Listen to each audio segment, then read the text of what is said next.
Thank you. Okay, thank you very much. Okay, so let's hear from our honorable minister as well. Guys, don't forget to share the link.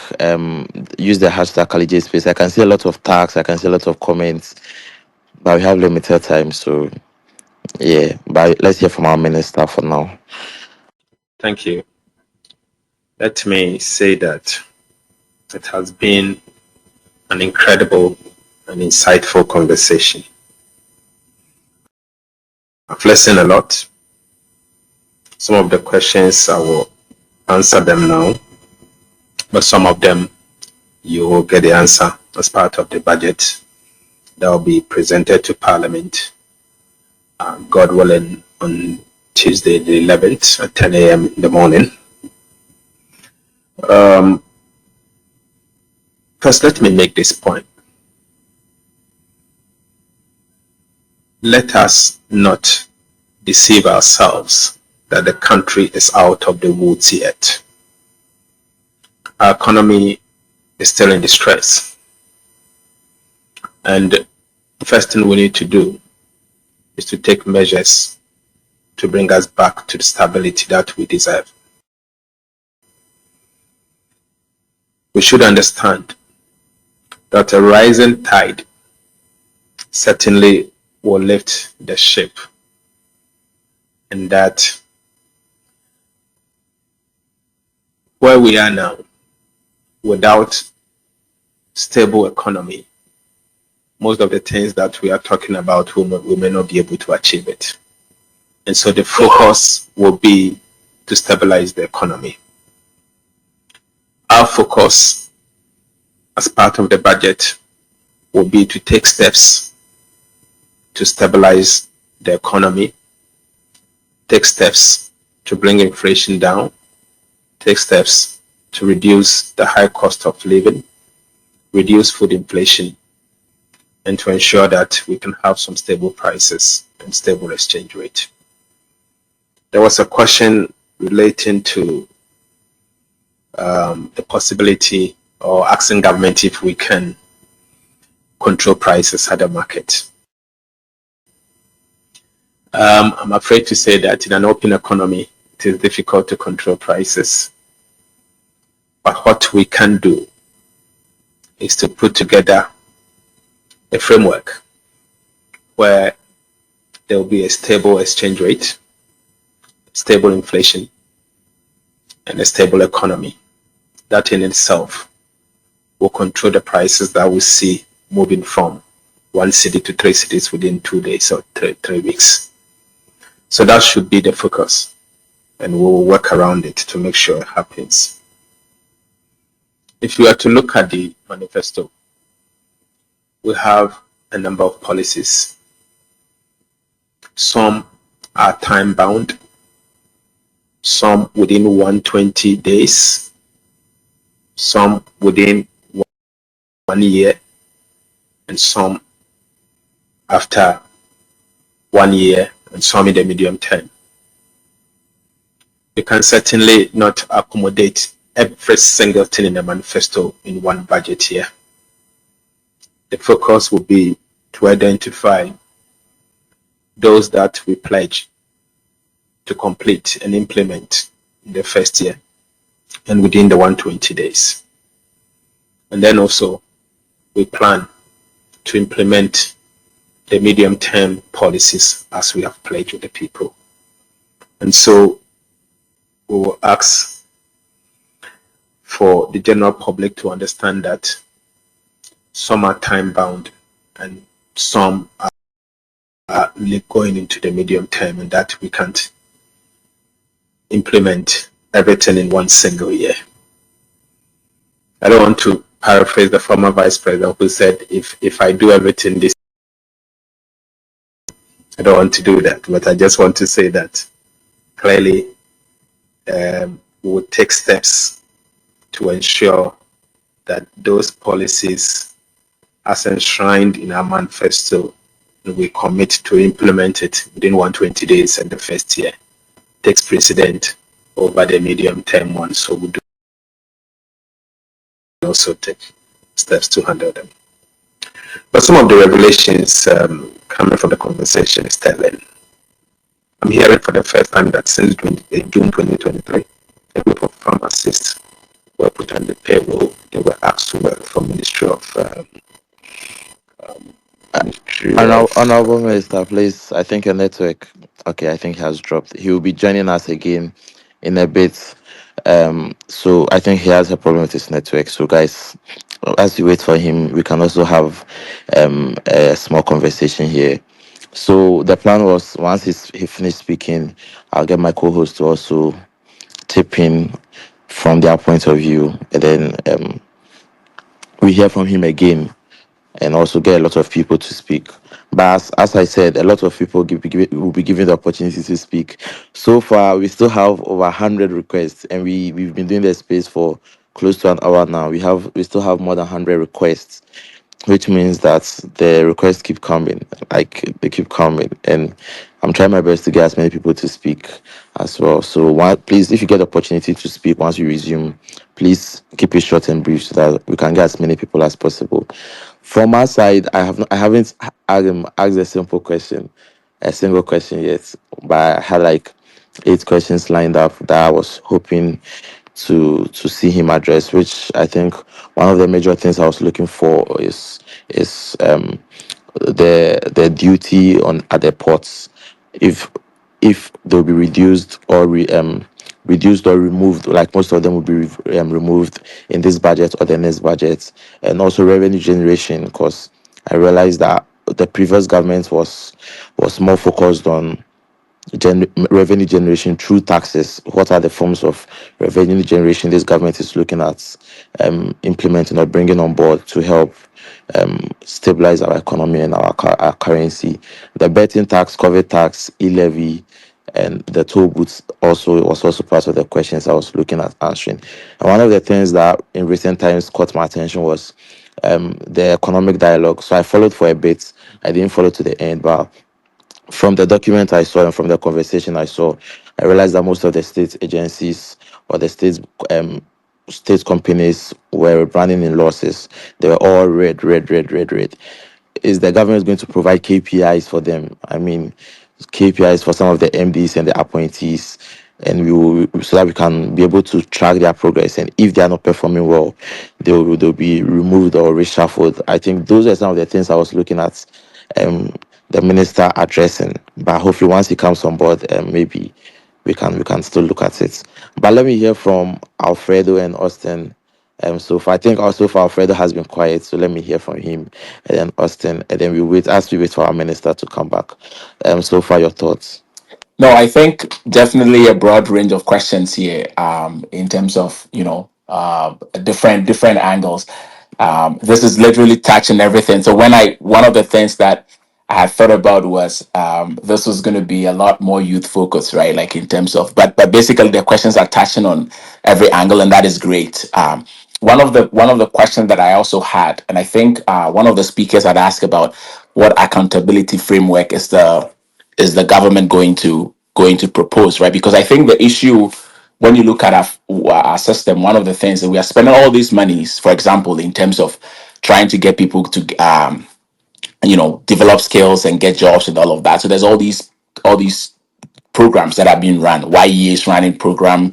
Ghana Enterprise Agency is running something. National Entrepreneurship and Innovation Program is running something. There's all these programs that are happening. But when we look at outcomes on the labor market, right, we see that the labor market is worsening, right, in terms of unemployment rate, in terms of even employment rate itself, and a whole bunch of other things, right? And so how do we how do we bridge that gap between funding something and then looking at how that translates into measurable outcomes? So I think the Ministry of Finance has a role to play there, because at the end of the day, the ministry holds the check, right? And so if programs are not impactful, like how do we continue to fund those programs, and then also have these different agencies involved in, for example, trying to train the youth and get jobs for the youth? Because the more, as we are seeing now, like all these CEOs and all these bureaucracy that are in these different agencies, they all come at a cost to the state, but you have all these different agencies working, and then we're not really seeing that translate into the outcomes that we should be seeing in the labor market, right? So, how does the finance ministry intend to, I guess, restructure the whole thing, or like rethink the whole framework about how we translate budgets into actual results that we can measure, right? So that's one of the things. And so I was happy when the person mentioned the whole accountability framework, because I think it's just definitely going to be important. The other question about shortfalls, right? So people, and I think there were a number of questions about that, how that shortfall is going to be filled, right? Because we know that the government has promised to remove certain revenue lines, right, from the budget, and then at the same time, the government is planning to spend money. We've heard things around like the big push, the $10 billion infrastructure big push, right, the 24-hour economy, and all those other flagship programs. In addition to some of the existing flagship things that were happening before, like one district, one factory, and all of those other ones is for free SHS. So there's a lot of spending, and then we also taking our revenue lines, right? I know that the government is planning to, or at least from what we've heard, is they're trying to see how we can rake in revenue from VAT, from the VAT, because apparently the data shows that we are lagging our neighbors, right, when it comes to VAT. And so whether we'll be able to, whether that VAT short, whatever we can give from VAT, will that be enough to offset, first of all, offset the ones that we are replacing, but also thinking of the new programs that are going to come on stream and how we fund that, right? So, for example, when we're talking about $10 billion in infrastructure, the total budget for the government, it's about $15 billion a year, right? So 10 billion, it's a significant part, and I know maybe of course it won't be 1 year, probably will spread over a number of years. But how does that get funded in addition to all these other programs that we have running? So I think that, yeah, I also like the question about like the gender specific questions and how we make our policies gender responsive. There's a whole literature about gender based analysis, right? Gender based analysis when it comes to policy and things like that. So I'm happy with the nature of the questions that have come up, and hopefully I think the finance minister is joining us again now. So Okay, yeah. So I think, I'm back online. yeah. So guys, that was Alfredo, but our minister is back on. So I think we can continue from where he ended. I think, honorable, you got to the pharmacists part on their salary being delayed and their payments being delayed, and I think we lost you there. So Okay, thank you. I'll go through some of the questions. There was a question on the allocation to the entertainment industry. I just want to say that I've noted that, and we'll address it as part of the budget. Again, there was another question on how do you intend to replace those revenues that you'll be removing, the taxes that you'll be removing, or the revenues that you'll be losing. Yes, again, we'll address that as part of the budget. I just don't want to read the budget ahead of the budget. But I can assure you that we have a lot of ideas, and this is largely going to come from cuts in wasteful expenditures, and that is going to lead this budget. We are going to see a lot of cut in wasteful expenditures, and the focus will be on expenditures that drive growth and expenditures that actually add value, but not wasteful expenditures. There was also another question on Galamsey and what you intend to do, also making some allocations to fight the Galamsey menace. I'm working closely with the minister responsible for lands and natural resources, and we'll address that also as part of the budget. But let me also say that we have made some significant allocation to the agriculture sector. And so the question on the allocation going to agriculture sector will be properly addressed. I think I addressed the issue relating to regulating prices and explained that we are in an open economy. And so regulating prices isn't the way to go. But some of the things we could do will be to stabilize the economy, ensure the city stabilizes and we bring inflation down. That in itself will help control prices. And also we take steps to bring the economy from the instability we've seen in the past to a stable path. That is something that we'll work on. There was another question on the dollarization of the economy. And again, we are working with the central bank, myself and the governor. We are setting up economic policy coordinating committee to coordinate strongly between the fiscal and the monetary. And some of the things that will engage our attention is how to reduce the dollarization that we are seeing going on in our economy.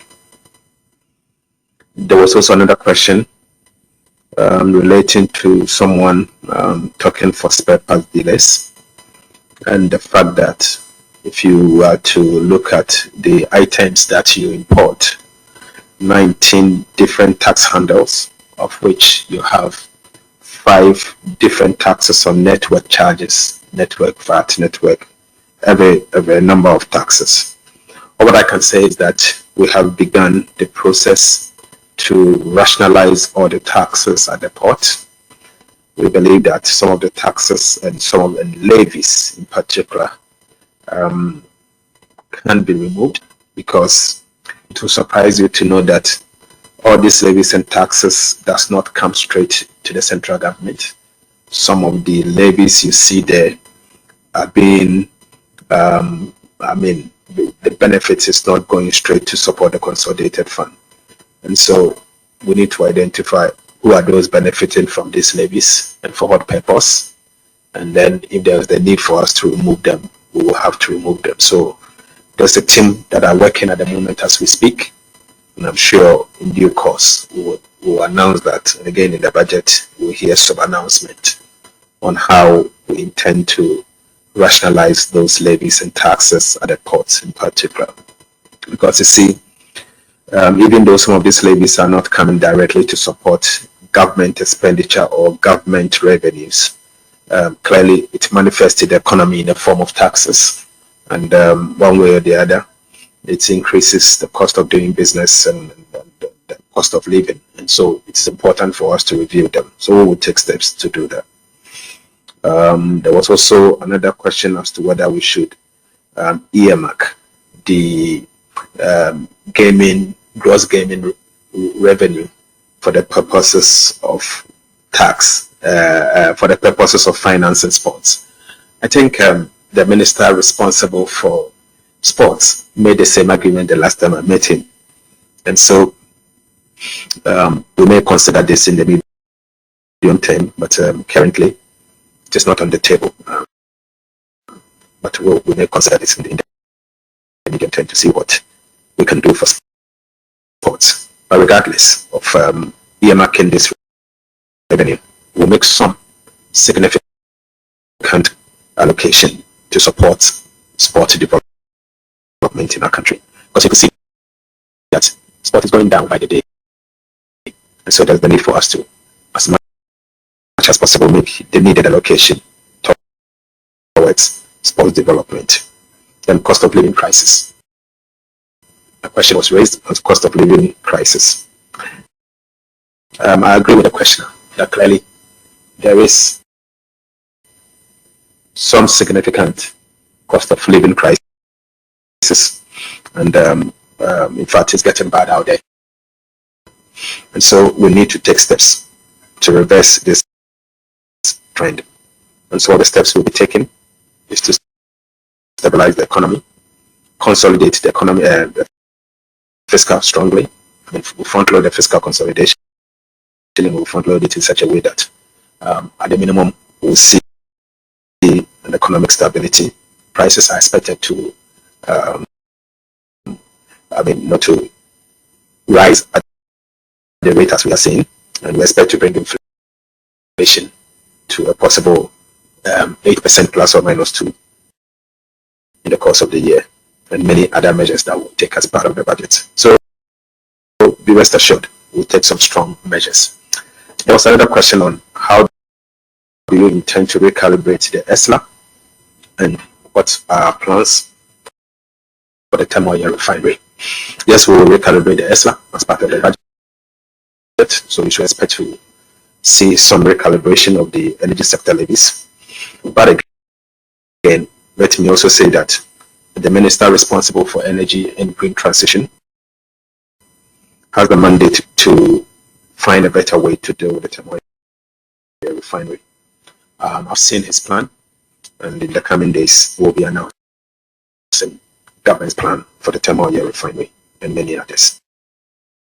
I think that's it for now, based on the questions that I have. If there's something that I've not said, maybe I'll wait for you. So, I'll let you. okay, so Honorable Minister, so there were quite a few questions that centered on gender responsiveness of our policies and funding domestic violence, like the domestic violence fund, building shelters. There were also questions around the budgetary allocation towards the gender ministry and the fact that leave and school feeding takes a big significant part of the budget. There was also a question about funding for women's sports. So I was hoping you could maybe put those together as like and then maybe address that.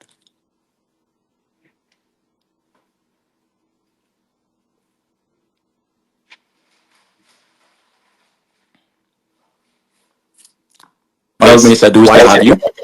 Yes, I'm here. Can you hear Okay. me? Yes, we can hear you now. Yes, currently the government of Ghana pays 1 cedi 50 pesos per child per day. Unfortunately, we all agree that this amount is too small and it can't even buy one egg. In the budget, we will be increasing this modestly to appreciable limits. And so you should expect to see some increase. We intend to index that to inflation to see what probably we can do. I think I can boldly say that we intend to increase that to a minimum of 2 cedis per child per day. I think that will be a significant increase from where we are to 2 cedis. It will represent at least 33% an increase in school feeding allocation per child. Ministry of Gender performs a lot more functions, domestic violence and all of that. We have met the ministry as part of the budget hearings, and I can say that we've made some good allocation to the sector ministry. So you should expect to see some good allocation to the sector ministry. But as I said, I can't give the numbers at the moment because we are yet to deliver the budget.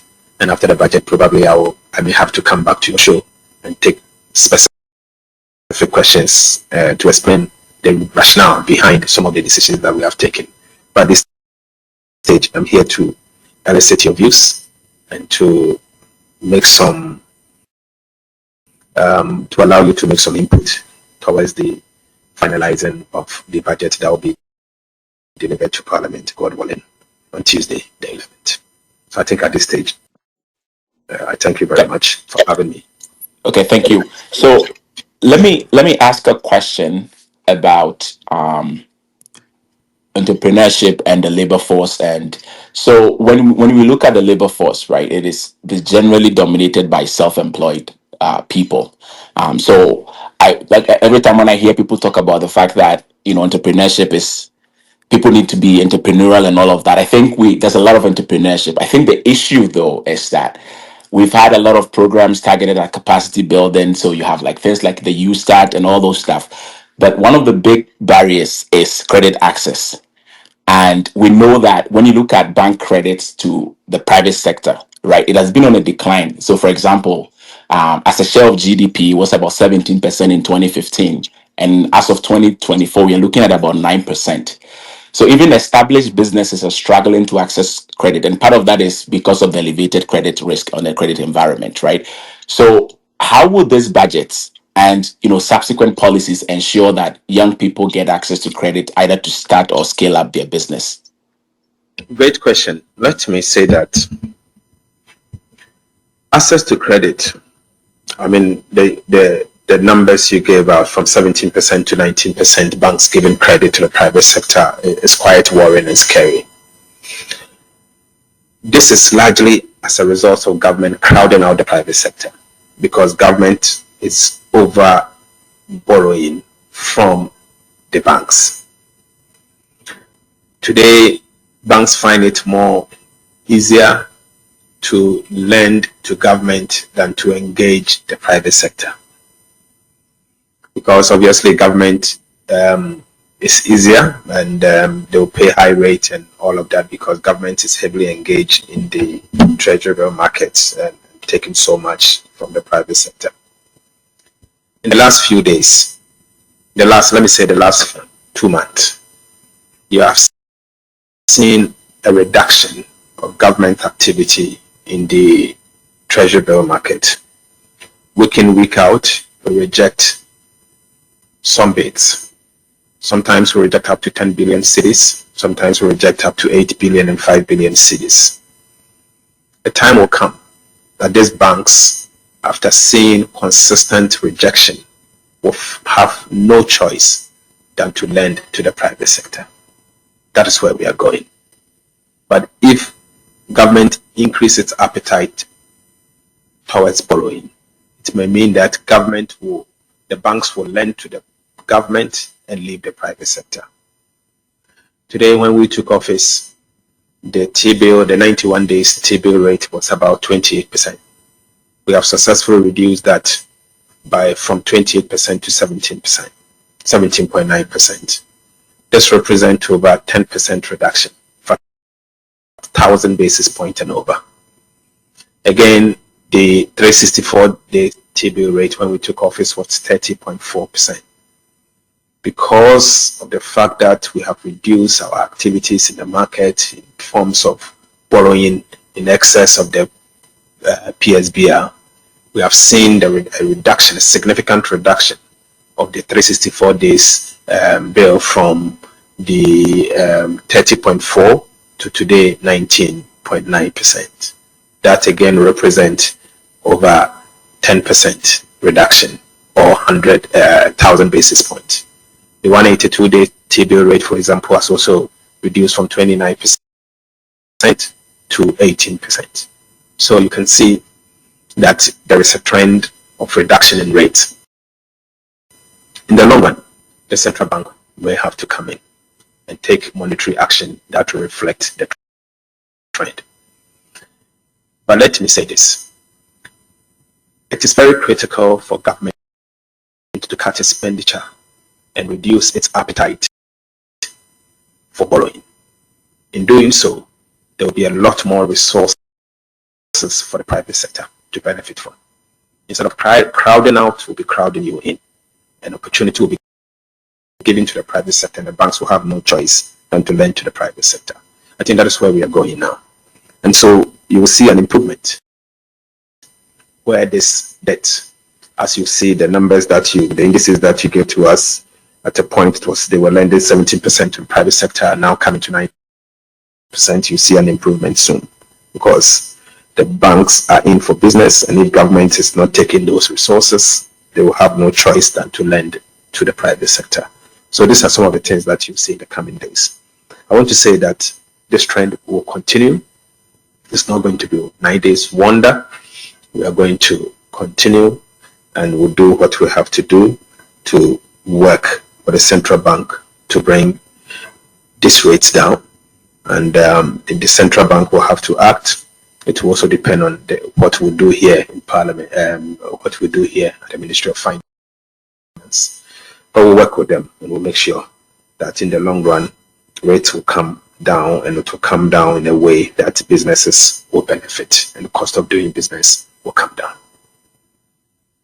Okay. Thank you. Can I come in here? Okay. Kali, I want to come in here.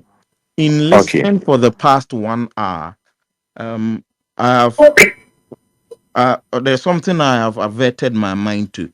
because the Minister of Finance has a constitutional duty to present the president's budget on Tuesday to members of parliament, there are certain things we are asking which he cannot answer to us. Also, because he is here, questions meant for specific ministries or agencies, he is being asked. When you will know he's in charge of just money, not policy for a ministry. But, sir, listening to all the questions, one thing I have averted my mind to, and before this, we did background work, myself and Alfredo, is we can talk about budgetary allocation like you would be doing on Tuesday. But what is more important is the releases from you. That it has to come from you, the releases. And for the optimum time, we would make budgetary allocations, read it in parliament to the people's representatives. When everybody goes to bed, by year ending, we would not have released the monies to these agencies and ministries. So, for example, you've just told us that the school feeding program allocation per child a day will be moving up by 33% to 2 CD a day. But I can assure you, like Accra flooding, that we would have school feeding caterers saying they have not been paid 6 months down the line from today. The challenges is the releases. So, sir, how will you address that? Because, for example, 2023 Auditor General report on District Assembly Common Funds is saying the Minister of Finance wrote letters of releases for over 2 billion and none had been released officially to the District Assembly's Common Fund. I'm also asking, why do we have the Scholarship Secretariat? You would give an amount allocated to them on Tuesday.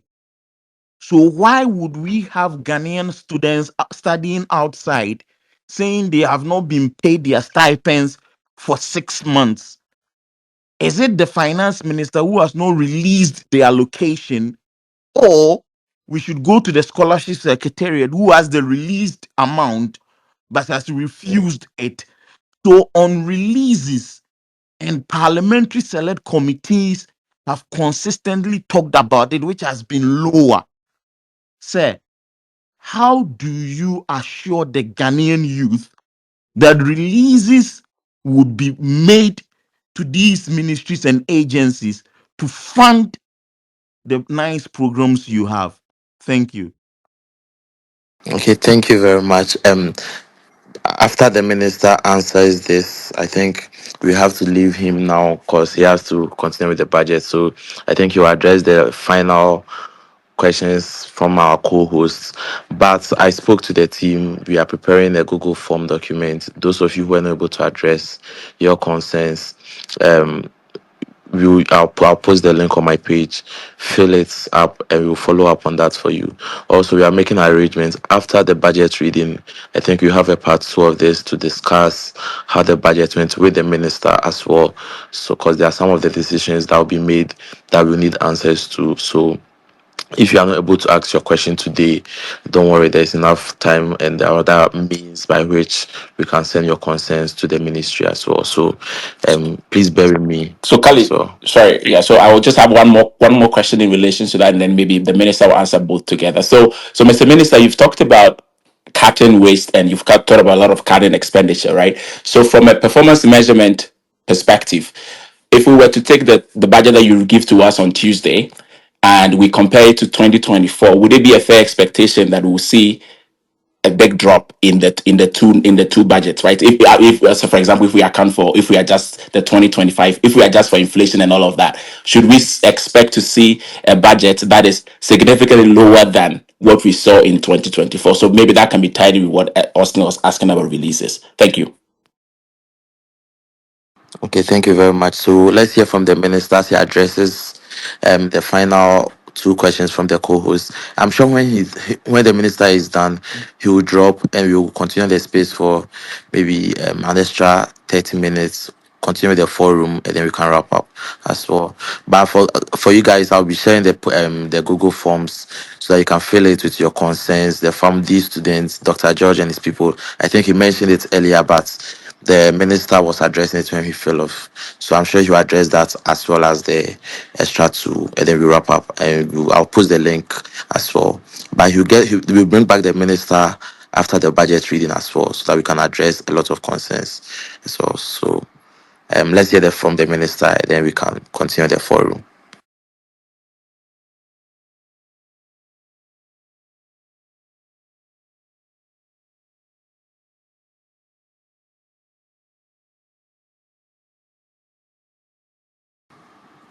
We are waiting for the honorable minister to speak to us. We are also streaming on Power FM and Can Auditor FM. Yeah, you, honorable. yes, can you hear me? Yeah, yes, Thank we you. Thank can. you very much. I just wanted to make a point that this is the President Mohammed's administration. It's not like the previous administration. And so if in the past budget was prepared, releases were made, and those releases were not actually paid by the Controller Accountant General, we should not assume that it is going to continue under President Mohammed's administration. Budgeting has to be credible. And if you prepare a budget, you should prepare a budget with the hope that you are going to execute the budget. If you prepare the budget with wrong assumptions, and if you don't end up by ensuring that what you have budgeted for, you implement it properly, then it becomes a problem. But on the issue of releases, expect a strong announcement in the budget, and that I can assure you. Expect that. And then I think the last question was the last question. I think it has to do with allocations, isn't it? And you made reference to the Disassembly Common Fund and all. Let's wait for the budget. We'll make some strong announcement as part of the budget. I think that was the last question. What was it about? Can you? So my question was about comparing, if we were to compare 2025 to 2024, should we see a significant drop? Yeah. Thank you. For sure, you'll be seeing some drop in primary expenditures because what we are seeking to do is to go through a very strong fiscal consolidation. You will see an increase in debt servicing because Ghana is resuming the payment of debt, because in the past 2 years, the government of Ghana was not servicing some debt, particularly the Eurobond debt servicing and all. But we have just resumed the servicing of those debts. And so you'll see an increase in the service obligation. If you adjust the servicing and look at primary expenditures, you see some significant reduction as compared to the outturn of 2024. That one, you should expect to see that. And I'll make it a point to announce the change in expenditure so that you will be satisfied and you'll be able to see that the government of Ghana has taken a bold step to reduce expenditure. Thank you. I think at this point, Thank you very much. I think at this point I will conclude, and I want to use this opportunity to thank all of you for engaging and for joining this very important conversation. Once again, I want to make a point that I take this engagement seriously, and some of the concerns that you have raised will certainly be addressed, and those that will not find space, I will take steps to address them in the medium term, and we'll ensure that together we'll work to build the Ghana we want. And I also want to assure you, particularly the Ghanaian youth, that I don't only see you as the future, but I see you as the present. And that together, let's work to build our country, and we can really make our country a better place. Thank you for the opportunity to engage me today ahead of Tuesday's budget. I appreciate it so much. Bye-bye. Okay, thank you very much, Honorable Minister, and we also appreciate your time spent here. Hopefully, we can get you back on after the budget reading to discuss further the plans you've made for us. I think one more thing that a lot of people are tagging me right now in the comment section is the one of the pharmacist issue which you were addressing, but hopefully, since you are aware of it now, you can address that for the pharmacists as well. The 321 pharmacists that haven't been paid, and I think I saw in the comments about the allied posting. A lot of students, a lot of them are asking when they'll be posted or if they'll be posted as well. So hopefully we can address that. I'll work on the Google Forms, and I'll forward the concerns to the ministry as well, so that we can, going forward, we can find solutions to the problems being addressed as well. So guys, we had the Minister for Finance, Dr. Forson, on the space to discuss the national budget. I think this is the very first time we are having something being done in this space, which is very great, and we appreciate him for his time. I think for now he's going to drop off the space, but we still have a lot of people on here, so we can continue the space for an extra 30 minutes. Get you more of your suggestions and opinions. Your concerns as well can be addressed. As I said, the space is being recorded. The live session of the, or the recorded edition of the space, will be sent to the ministry, so that the minister will listen from where he dropped off. Of course, apparently he's still working on the budget, but he had to make time for us. So it will still be recorded. Your addresses will be heard, or your concerns will be heard in the long term or in the audio term. So, in the recorded version. So, we can continue on that space as well. So we'll pick a few more people, and we'll continue. But I can assure you that we'll get the minister back on once the budget has been read, to continue to discuss further as well. So Thank you guys very yeah, much. so Yeah, Kali, yeah. yeah. So one thing that the minister said that I thought was interesting was also on the question of how the deficit, like how the shortfalls will be filled, right? So I think he said that he made reference to the cutting of wasteful expenditure, right? But one of the things that the minister in his vetting also said was about raising the tax to GDP to about 18% in the medium term, right? So one of the things that I would have asked him was, um, cutting wasteful expenditure alone won't get you to that, right? So what other fiscal policy measures would be in place to make sure that he can meet the target that he had set for 18% tax to GDP ratio in the medium term, right? So I think, I think I mean, there's a whole bunch of question about how we're going to make up the revenue shortfalls. Cutting expenditure is one of them, but we also know that cutting expenditure is also very hard, right? Like, especially because of how rigid our budget is, right? Because like he was saying, debt servicing is going to increase, for example, right? So there's very little room to cut spending. So at least from what we have seen, now we will see. We wait to see the magic that will be done on Tuesday, for example, to see how much we're actually saving. But yeah, so I thought that was interesting. Yeah, I think I agree with you. I think most of the answers to the revenue generation has so far, I think, has been on the expenditure, cutting off expenditure. So I was also very interested in hearing that part as well. I think one of the questions also wanted to address earlier was the 24-hour economy. How much are we looking at? How much of an impact are we looking at it's affecting our economy? How much generation revenue is it going to generate once it's fully in operation? But I think we're not able to answer that. But let's see, maybe going forward we can address that. So I will be posting the Google Forms once it's ready on here, so that you guys can um, ask or send your questions or your suggestions. But for now, the space is still open, because it's being recorded. Obviously, I'll send it back to the ministry, so they'll listen to the very end. So whatever concerns you have, just continue addressing as if the minister is here, and he will listen to the very end. If he's not able to listen now, I'll bring him back on after the budget, and we can address this hopefully as well.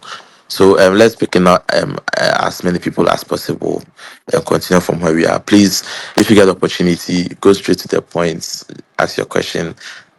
So I think right now we have like 85 people who are still requesting. So there's still a lot of requests. So please just go straight to the point, and ask your questions so that a lot of people can speak as well.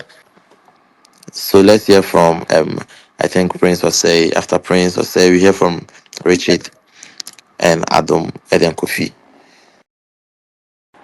Okay, thank you, Kaleji, for the opportunity and also putting out this space. Well, my question would have bordered on VAT because our current tax regime on VAT is quite retrogressive. So, for instance, you go to a shopping mall or a restaurant to buy a commodity of, let's say, 100 cedis, you pay 2.5% of NHI levy, 1% COVID-19 levy, and then the Get Fund levy, 2.5%. That is added to the cost of the total cost of the commodity, and then the VAT is charged on it. So in essence, it's actually paying tax on tax, paying VAT on another tax component. So I want to find out from the minister how whether that regime will still remain, or there could be some modifications to make things a bit flexible for consumers. So yeah, that was it. Okay, thank you very much, Prince or say. Let's hear from Dave. Yeah, let's hear from Dave. Hi, yes. Good evening. So, very well done, Khalid. This was such a good session, and thanks for bringing the minister. I was, and I'm more interested in the government plans for the manufacturing sector, because you know a lot of the youth startups and the manufacturing spaces, which is highly regulated because they provide food. So, I wanted to know their plans for this sector to reduce, especially tax burdens, and also to ensure that policies from regulatory authorities are non-discriminatory. So what are they going to ensure that they have non-discriminatory policies, policies that are progressive, that will lead to development and growth in this manufacturing sector, so more and more people can go. We see this sector is crucial for our agricultural value chain as well. So, how are they hoping to leverage this? How are manufacturers going to benefit from the 24-hour economy? And yes, and the like. So, these are some of the things that, if Minister listens to the recording, we'll be happy to see them address, and also happy to engage further to ensure that what there is a mutually beneficial policies for all of us. Additionally, I also wanted to find out if there are any plans to regulate the media space, because less you are having spaces on social media right now. Social media influencing has become part of our society. Is there government, what plans does government have for that specific sector, for content creators, for the skate makers, for influencers, right, for digital marketing? It's a huge area, okay, that I think government needs to pay attention to and see how we can implement some policies to regulate these sectors as well. And if they have any plans for this sector, what is it, if we can know, and if in future they could make some allocation for the sector as well. So these are the two critical things that I wanted to ask. And thanks for giving me the platform. I'm grateful. Thank you. Okay, thank you very much, Dave. And let's hear from JJ Adomako. Yeah. Good evening, Kali. Good evening, Ghana, and thank you for giving me the opportunity. I want to ask two questions, and the first one has to do with the Hajj village, the construction of the Hajj village. I understand that there has been about $600 million that has been allocated for the Hajj village. And when I listen to some of the youth, I mean, they are questioning the government. Why are they prioritizing? JJ, hold on. Respectfully, you understand from where? Please, I understand from like I read from the CDTV news, and then they posted that the government is allocating $600 million, and this is coming from the Ghana Airport Company Limited. That fund is coming from the So, Ghana so Airport. you are saying that your source is CCTV, and that they have said that the government of Ghana through Ghana Airport has allocated $600 million No, it is. for the construction I of. am not saying that they have allocated, but that is a proposed cost for the construction of the Hajj village, which is $600 million. Okay. Yes. So I just want to find out why, because John Dramani Mahama, the president, cut the sword for the construction of this Hajj village, and the youth wants jobs, and the youth wants to do like they need some support from the government. So why is the government not channeling their energy into building factories, like some production lines, but then building Hajj village? And I also want to know the return that is going to come from this Hajj village, if it is really worth it, and how long are we going to recoup that $600 million? And my second question is about the informal sector. There's a lot of money in the informal sector, and then governments have come and go, and then they don't seem to put their energy into how to tax the workers in the informal sector, like the cocoa seller, like the gobe seller, because they get a lot of money at the end of the month, and then none is going to the government. So I want to know the policy that the government is going to put in place to ensure that we get some monies from the informal sector. Thank you. Okay, thank you very much. Um, let's hear from Ajota Maklo and Brack if you come in here as well. All right, thank you, Kali.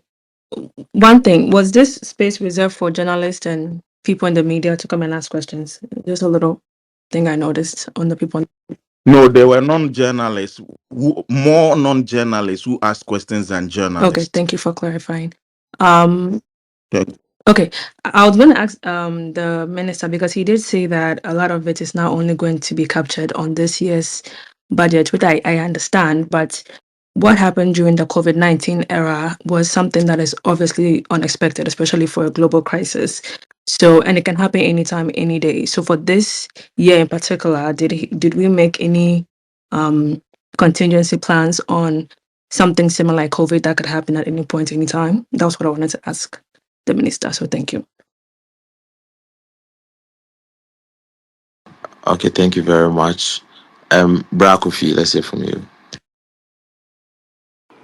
Good evening, bro, and good evening to everyone in the space. So, my question is quite simple. My issue has to do with Ghana's 10% equity interest on our natural resources. Because if we have all these natural resources and we are basically just getting 10% from it, I feel like with all these taxes and everything that we are paying, if we are getting more equity interest from our natural resources, our diamonds, our gold, our timber, and everything, we might probably not even need to pay for any taxes or anything, just the money we will be getting from all these things. So, if probably we could negotiate better, we could get people who are rather interested in the welfare of the country and negotiate better interest for us, probably a 40%, a 45, because it's quite possible. South Africa is getting basically like 45% equity interest in their natural resources in their gold. And there are specific countries who produce gold: Russia, Ghana, South Africa, and we are probably in Africa. We are like the highest producers of cocoa. So if we have the raw resources, we have the raw materials, and we still can negotiate better, because gold is not something which is quite common everywhere. That you say if you negotiate 40% for yourself or you negotiate 50% for yourself, they will tell you are not the only producers of gold, so we'll go somewhere else. Gold production is quite limited. So if we can actually get people who are interested in the country, and I want to know what the finance minister is going to do about it in collaboration with the lands and natural resources minister, so we can, if there are contracts that we can negotiate better, if there are contracts that we can go through with issues of judgment debts and everything. I know those will come, but if we actually get attorney generals on them who can actually negotiate better contracts, better interest rates for us, better equity interest on our natural resources, I think we'll even get to a time there will be no need for going for loans, no need for increasing taxes, no need for increased VAT and all that. We can get all that money from our natural resources because we have an abundance of it. Gold is going up every single time. So if you can negotiate better for that one, I think that one will be way better for us. Thank you very much, bro. Thank you very much. Let's hear from Sir Benjamin. After Sir Benjamin, we'll hear from Verbal Kali, Transformers. Kali Sport. Is the minister coming back or he's gone? He's gone. He's gone, but his members are listening. So The issue I have is I never heard anything about the expense part, cutting our expenses, and also never anything about accountability. I mean, if you go back, Are you sure? But Sir Benjamin, I think his primary thing he discussed was cutting expenditure and waste. yeah, but I'm not finished here. When I say expenditure, accountability. So the things that happens a lot, these budgets are approved, and maybe 3 years down the line, we'll hear the accounting committee says something did this, something did this. There's no follow through. There's no cycle. Nobody goes from parliament to follow the money that goes through. How many of those monies that were supposed to be spent on projects that really ended up at a project and the projects came in on budget was completed? I think that's where the missing factor is. So parliament approves it, it goes to the ministry or cabinet, parliament, ministry, they spend the money and nobody goes to see whether the money was really spent. That's one of the things I think they need to look at it. Project management and implementation, reporting back to the owners of the money, which is parliament. That's one of the things I think is missing. But we'll see what comes in this budget. I mean, you go through, you see billions of dollars that was approved, was sent to the ministry, budget, whatever was spent, but never got finished or never got paid or wasn't done as implemented. There's no loop. There's no punishment for that. There's nobody, and that's where we're having the problems. These SOEs and stuff like that. I mean, they said the money was approved by Parliament. How many times have you said, "Yeah, all of you sat in this Parliament here and approved"? You shouldn't be complaining about it. That's where the money is going away. It's just leaking. Back to you, Kali J and Austin. thank you very much. Sir Um, Benjamin, yeah, let me address this. Sir Benjamin, you see, the challenge I have is we have a system in place to check what you have spoken about, right? And that system says that once government money is given to a ministry, agency, an entity to undertake something, the Auditor General of the Republic of Ghana audits that entity, hears their side of the story, prepares a report, and gives it to the Public Accounts Committee, which is chaired by the opposition member or minority member. When the Public Account Committee says, Austin. no, let me finish. Wait. Before you even go far, the Auditor General audits less than 10%. It's Of picked at what? random. No, it's not true. It's not Yes, factual. go back No, and no, check. You no, think it's not every factual. single part is audited? Yes, yes, yes, yes. Every Even the bank. single government Yes, institution. yes, yes, yes, And it's done within a year. yes. That is why the Auditor General report I for will check with 2024. Dumelevo. I will check No, with let me Dumelevo. finish. Let me finish. That is why Auditor General of 2024 report will be released in 2025. But I am saying that there is a system. The Public Accounts Committee deals with it. Once for possible prosecution, they have to give it to the Attorney General, which they do. Also, people who are supposed to be surcharged, they are surcharged, and after the Occupy Ghana versus Attorney General case, the Auditor General now surcharges people and also has made collections of close to $1 billion since 2018. So I'm asking, is this, does it have to do with budgeting? Isn't it about state institutions put in place to deal with this? That is the Auditor General, the Public Accounts Committee, the Attorney General, who we should be looking at. I think budgeting, the finance minister is, I don't know, but that is my thought. You remember the previous head of the accounts committee? What was his name? What's his name? The guy with the great James Kluge, Koji Abeji. James He Kluge. recommended that somebody be prosecuted, and 3 years later, nobody even mind the person. It's the Well, attorney it's the general, but system this I'm is what talking I've about. talked about. Isn't it the same loop?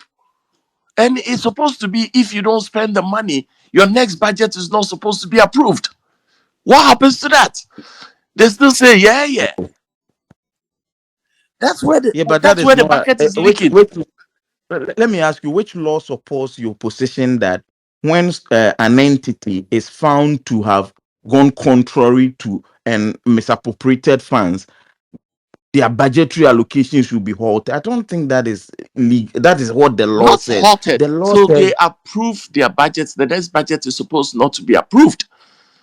I remember oh, Aveji so even telling let me somebody to ask you, be arrested on the floor, so and nothing happened to the no, let me person. ask you. So if the school feeding coordinator, right, misappropriates funds, we should halt it, and Ghanaian kids who have nothing to do with it will not eat. I don't think that is it happens anywhere.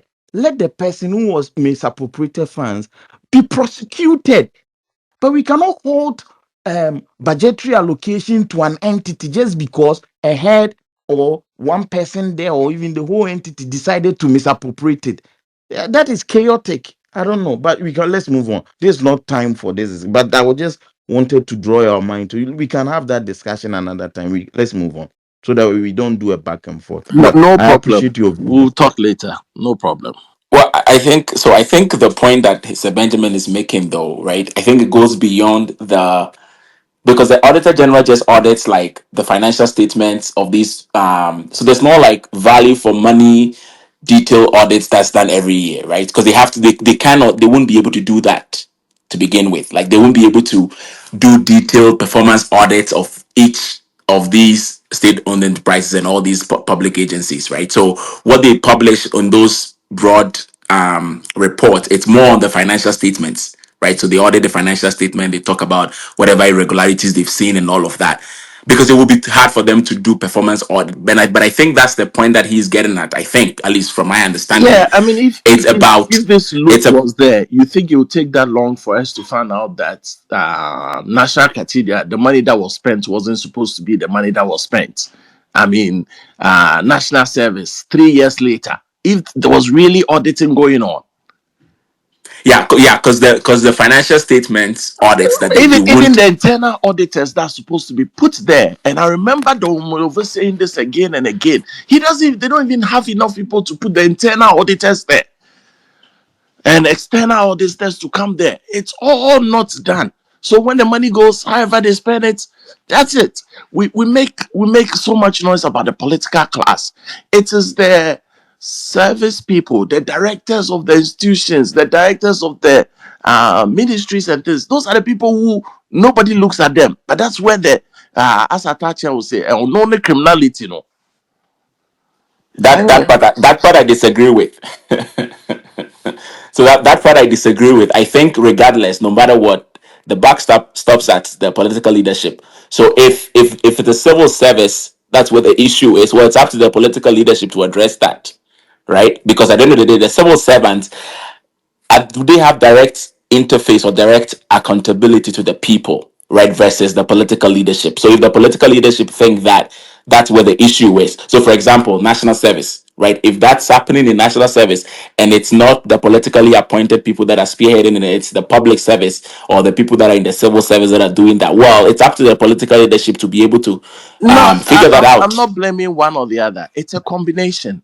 Okay. So we've gotten to the extent where people go on board, and when they go on the board of any company, the first thing they want to do is how much can we make? Then they get in bed with the civil servants and they all speak in beautiful language that was corruption.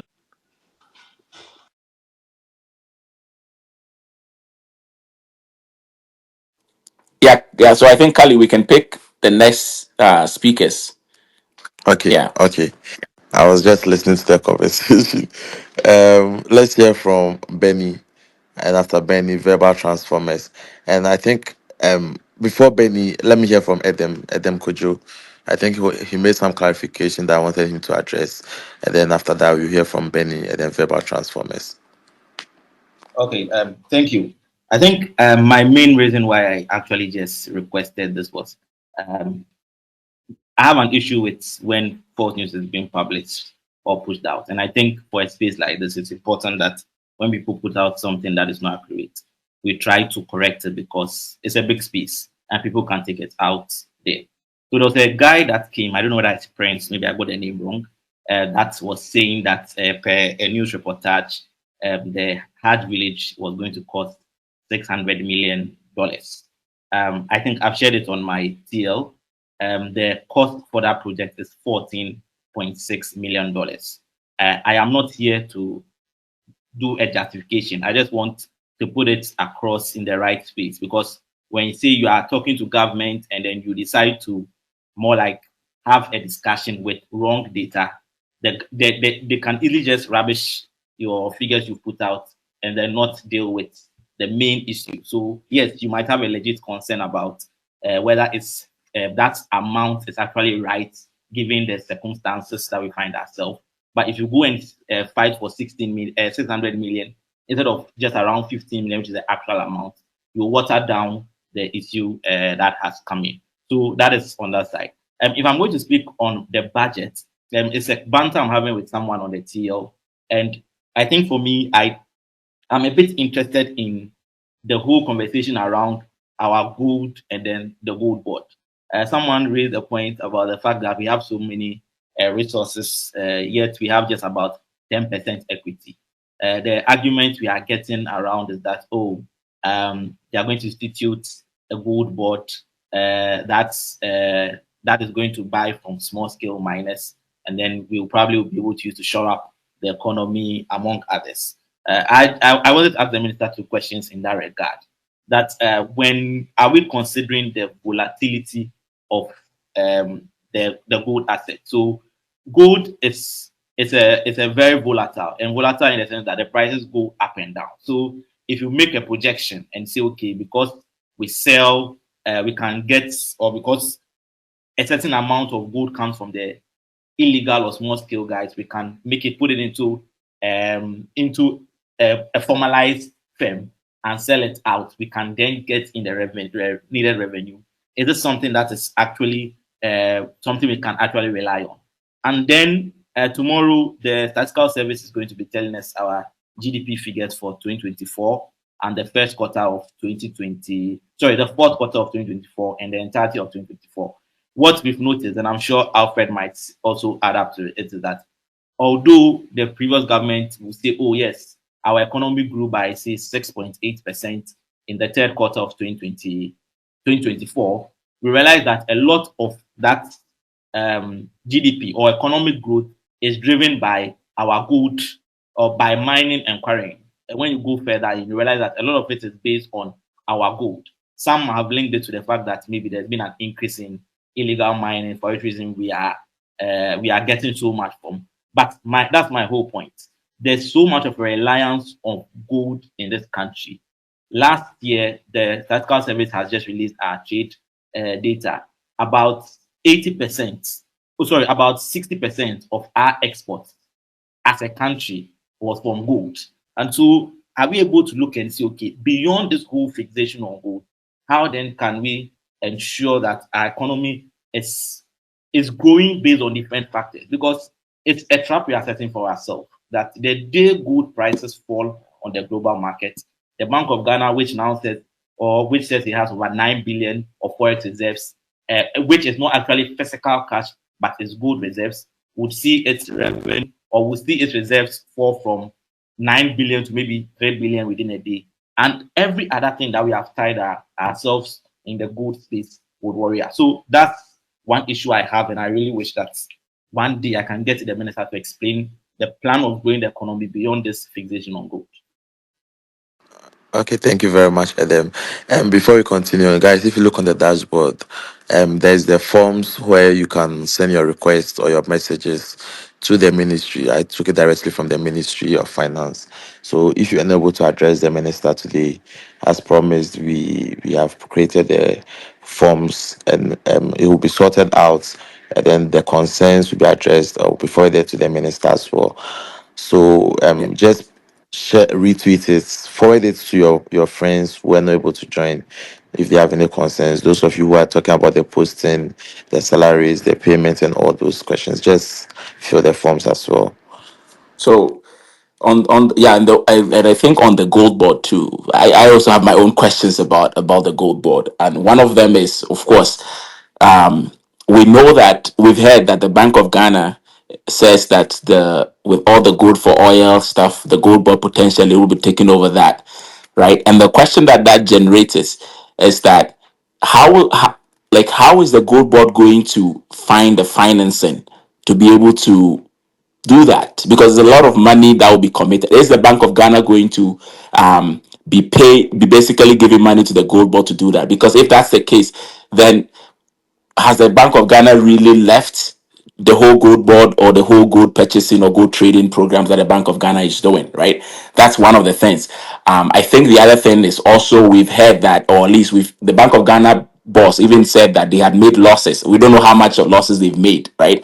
So if they've made losses, right?